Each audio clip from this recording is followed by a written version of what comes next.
too much for you, then you need to go back and work on the first 7 videos. And don't just work on them at the gold tempos. If you can, move up to a faster tempo. You know, the 110, 115, 120. Now, let's get into this lesson. Let's start on this advanced stuff. For those of you who don't know, when it comes to advanced drumming, there's not a lot of note for note teaching. It really is centered around the concept because you're an advanced drummer, which means you know how to be creative.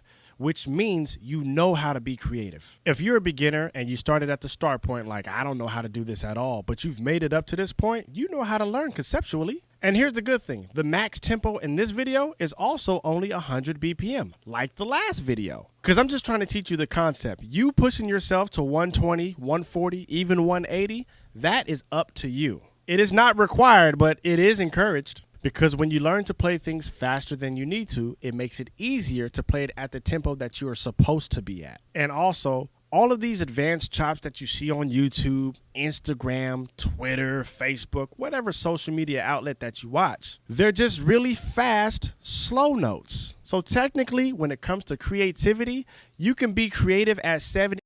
Chop this pocket chop creativity. We're going to be to perform its concept today. What I'm going to do. For your first example, though, I'm only going to be playing the kick and the snare drum. So all of my chops will be between these two surfaces. And I'm going to take my time with it. I'm basically going to be doing a mini drum solo while keeping that backbeat on 2 and 4. So what you're going to hear is a whole bunch of notes sometimes, but then you're going to hear a lot of space because even though there is space in your chop, it is still a chop. And because we're playing backbeat 2 and backbeat 4, it's still considered a pocket chop. I don't know how long I'm going to take, but what I am going to do is I'm going to do it at 2 different BPMs. 70 BPM, so it's a little bit slower for you to understand, and then we're going to jump up to 100 BPM. There's no need to do 60, 70, 80, 90, 100. You get it. 1 medium tempo, 1 fast, and that's it. Here's your examples. Check them out.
Okay, good people, let's not waste any time. Let's move on to the next part of this same concept. Now we're just going to move between the kicks, right hand.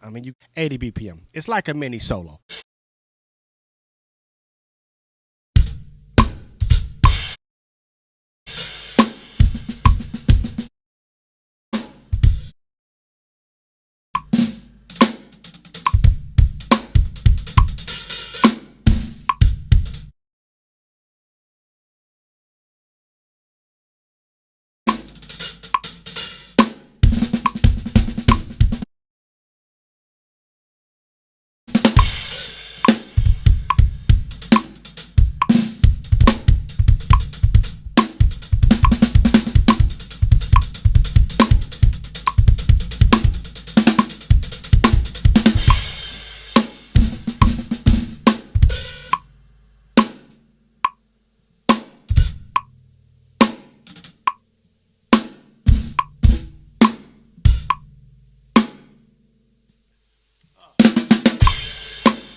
Okay, good people, it's time to move around the entire kit. Toms included, crashes included, ride of the bell included, or just the ride itself with the kick drum, things of that nature. I have a little cowbell over here, a situation I haven't tapped into yet. I might do that on this mini solo. Remember, 70 BPM, 100 BPM, and we are also keeping the snare on what? 2 and 4. Okay, so let's be creative around the entire kit using every part of this instrument. Here's your examples, check them out.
Good people, that's it. That's the entire lesson. Notice this is more of a practice routine that you can add